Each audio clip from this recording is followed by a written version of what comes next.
horta ma u fasaxanahay inaan ku weydiiyo su'aal kasto mase kula kaftami karaa inta uu waraysiga socdo.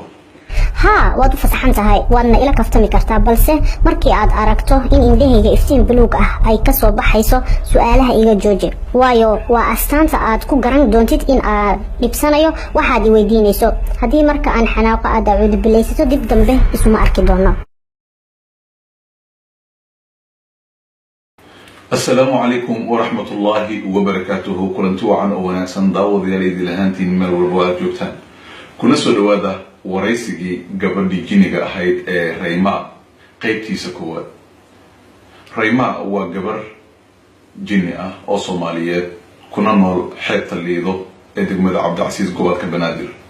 شيكادا امتحانها وحا قري أو خلينك أوقاتي وري أبوك الشيخ أحمد البدري أو وريه Soomaaliyeed isla markaana qora buugaag badan oo dadka wax badan ay ka faa'iideen oo uu ka mid yahay buugan wehelka lamaanaha. Rayma waxa ay ka tirsan tahay deegaanayaasha magaalada Muqdisho ee Jiniga ah gaar ahaan kuwa xaafada Liido ee degmada Cabdicasiis. Waraysigan oo aan kaga hadalnay guud ahaan nolosha Jiniga gaar ahaan Rayma nolosheeda qabiilkeeda shaceelkeeda xiriirka Jiniga iyo insiga ka dhaxeeya halisaha ay la kulmaan xilliyada qaraxyada iyo nolosha hoose ee dhanka raaxada Jiniga ah ayaa waxaan idinkugu soo gudbin doonaa si taxana ah. Rayma marka hore ku soo dhawow waraysigan marka xigtana waxaan kaaga mahadcelinayaa in aad fursad ii siisay in aan ku arko aniga oo aan kaa cabsanayn iyo in aad ii ogolaatay in aan kula yeesho waraysi isla markaana u bandhigo dadka Soomaaliyeed. waa mahadsan tahay waan dhawahay adigana waxaan kaaga mahadcelinayaa in aad aqbashay inaan is aragno inkastoo markii aan Facebook iskala hadlaynay aad aamini weysay waxaa sharaf ii ah in aad i weydiiso su'aalo adiga oo ah wariye Soomaaliyeed oo jini insiba ay u arkaan qof wanaagsan. Rayma horta ma u fasaxanahay inaan ku weydiiyo su'aal kasto mase kula kaftami karaa inta uu waraysiga socdo. waad u fasaxan tahay waadna ila kaftami kartaa balse markii aad aragto in indhahayga iftiin buluug ah ay ka soo baxayso su'aalaha iga jooji waayo waa astaanta aad ku garan doontid in aad dhibsanayo waxaad i weydiinayso haddii marka aan xanaaqo aad acuud bilaysato dib dambe isuma arki doono. hage waad ku mahadsan tahay inaad digniintaas i siisay aan toos u guda galno bal waxaad ii sheegtaa magacaaga oo buuxa da'daada qoyska aad ka dhalatay tiradooda iyo shaqada aad qabato. magacaygu waa Rayma bintu Haguuf Al-Silad waxaan jiraa 175 sano waxaan qaan gaaray 5 sano ka hor wali ma guursan balse 30 sano la soo dhaafay waxaan ahaa dhibana jacayl. haddii aan ku galo qoyskayga aabahay waxa uu dhalay 3,000 oo carruur ah 2,100 ka mid ah isku hooyo iyo aabe ayaan nahay 900 kalena waa bahgooni anigu waxa ila mataana ahayd 69 kale waayo halkii mar hooyada jinka ah waxay dhashaa 70 canug hooyadii waxay dhashay 30 daood oo min 70 canug ah kuwaasoo tiro ahaan noqonaya 2,100 canug 200 oo ka mid ah waxay ku dhinteen dagaalada gaar ahaan qaraxyada al-shabaab 1,900 wali waa ay nool yihiin. wow tiro badan waayo 3,000 oo carruur ah ee uu aabaha u dhalay hooyadana 2,100 waa in ku filan aabaha kaliya ayay carruurtiisa qabiilo tahay horta jiniga Soomaaliyeed qabiilo ma leeyahay sida dadka Soomaaliyeed oo kale mise dhammaantiin waxaad tihiin hal qabiil oo jini.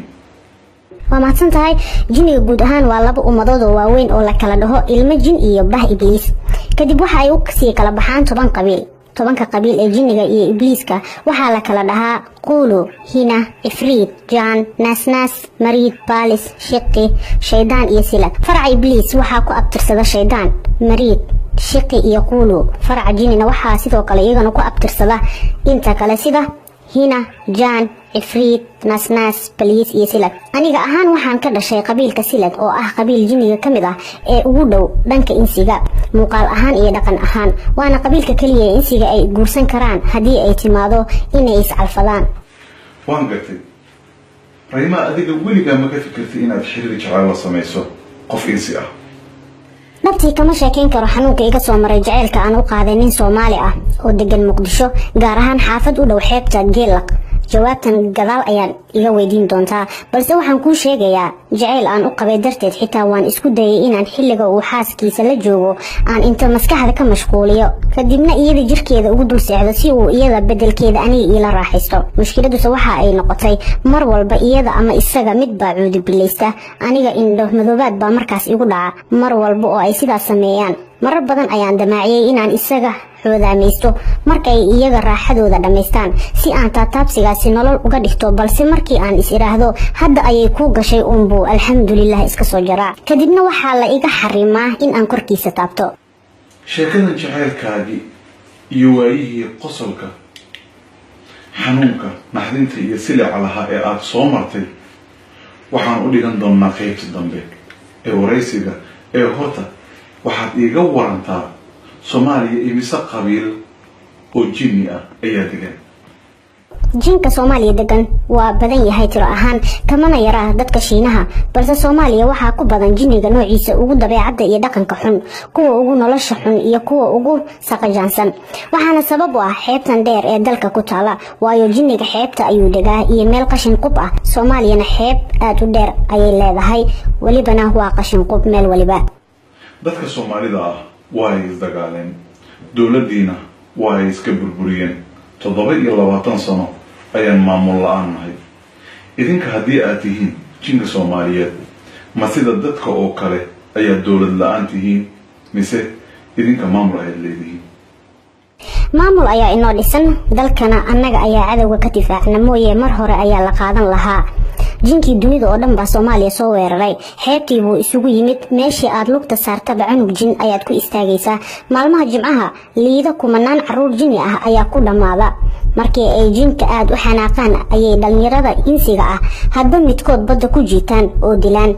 balse sida jinka loogu dhameeyo liida insiga uguma dhintaan tan kale jinnigii dalalka dariska u dhashay ayaa sidoo kale dalka ku soo duulay waana ka adkaanay oo waan iska difaacnay waayo iyaga way naga tiro yar yihiin jinniga Soomaaliyeed ayaa ka badan marka la isku daro kan Itoobiya iyo kan Kenya hadii dadka Soomaaliyeed asaagood dadka ah isaga celin lahaayeen sida aan isaga celino annaga asaagan jinka ah dalkan wuxuu noqon lahaa mid ka qurxoon kana qanisan dalalka Qushqa iyo Qiisqaan laakiin Rayma weligii ma maqal dalalka aad sheegayso ee Shushqa iyo Qiisqaan maxaad la jeedaa iga raali noqo Qushqa idinku waxaad u taqaanaan Switzerland Qiisqaan dalka la yiraahdana waxa u taqaanaan Qatar balse annaga Qatar waxaan u naqaanaa gacanka Qiisqaan Switzerland waxaan u naqaanaa Qushqa waayo tuugada ugu waaweyn jinniga adduunka ayaa degan Qushqa macnaheedu waa boqortooyadii tuugada waana halkii jinniga kuwiisa kibray ay dunida ka maamulaan waan gartay hadda ka hor waxaad ii sheegtay in 30 sanadood aad jecleyd nin Soomaali ah oo 3 xasla maantana waxaad ii sheegtay in aad 5 sano ka hor u qangaartay oo aad 175 sano jirtay bal sheekadaas ii dulmar ninkaas wuxuu ahaa nin aad u wanaagsan waana nin jinniga dadka ka daweeya waana nin cibaado badan balse iimaankiisu inuu sax yahay aniga ma hubo waayo waxay dadku dhahayeen waa kitaab gablo ninkaasi waxaan arkay isagoo wiil insi ah ka saaraya gabar jinni ah oo kamid ah nooca jinniga ee jaanka loo yaqaano wiilka waalna ee uu jaanka ka saaraya waxa ku jirtay gabar jinni ah oo u dhalatay qabiilka jaan magaceedana waxaa la yiraahdaa Zaytu si xun ayuu ninkaasi u dhibaateeyay gabadhii Zaytu markii uu ka saarayay ninkii ay ku darsoontay iyadoo af jinni ku oynaysa ayaan maqlay markii aan ku soo leexday waxba uma qaban karin waayo waxa shidnaa luubaan xaar dameer iyo waxyaabo kale oo aanan u adkeysan karin Zaytu jacayl dartiis ayay wiilka ugu darsoontay balse markii xooga lagaga saaray way isdishay laakiin Rayma jinniga ma isku af ayuu ku hadlaa mise waa kala af waa maasan tahay jinniga waa isku af balse noocyada bah ibliis ku abtirsada ayaa waxay yaqaanaan luuqad walba oo dunida ka jirto mid jinni iyo mid insiba waayo iyaga shaqadooda dhan ayaa ah inay dadka iyo jinnigaba waswaasiyaan diinta ka weeciyaan sida darteed qof walba luuqadiisa ayay kula hadlaan qalbiga ayayna kala hadlaan jinniga dadka ma dilaa isaga mise isaga baa la dilaa jinniga midba si ayuu dadka u dhibaateeyaa. Tusaale, jinniga quulu waa mid awood u leh inuu wax walba isu soo ekeysiiyo. Dadka wuu dilaa, dhiigga ayuu ka cabaa, hilibka dadkana wuu cunaa. Qabuuraha ayuu u badan yahay. Jinniga hina waa jinni inta badan isu soo ekeysiiya xayawaanada laga baqo sida eeyaha, waraabaha iyo dawacada, balse dadka ma dilo oo sida quulu uma halis badna. Ifriit waa mid xoog badan oo wax walba burburin kara, balse Soomaaliya kuma badna. Jaan ayaa aad ugu badan Soomaaliya. Jufadiisa ugu laandheersan waxaa la dhahaa afku dable, baadiyaha ayuu ku badan yahay. Wuxuu mararka qaar isu ekeysiiyaa waxa loo yaqaano daluuliya oo ah dabayl uu jaanka kiciyo. Inta kale shaydaan ayaa ugu dhib badan, waa kan dadka ka hor istaaga inay danahooda qabsadaan. Wuxuu dadka ku dhex abuuraa fidno, wuxuu qofka ku raraa waxyaabo culays badan si qofka uu caajis mar walba u ahaado. Waana midka dadka ku rida zinada, dilka, xatooyada, shirkiga iyo dhammaan dambiyada kabaa'irta leh. adiga weligaa qof insi ma dhibaataysay mise ma ku darsantay? may aniga insiga waan jecelahay haddii inta aan insi caadi ah noqdo ninka guursado misana dhalashadayda jinninimo haysan karo waan jeclaan lahaa, waayo raaxada insiga ayaa ka wanaagsan tan jinniga. sidaa darteed gabdhaha jinniga ah waxay jecel yihiin ragga insiga ah, waana sababta ay ugu darsamaan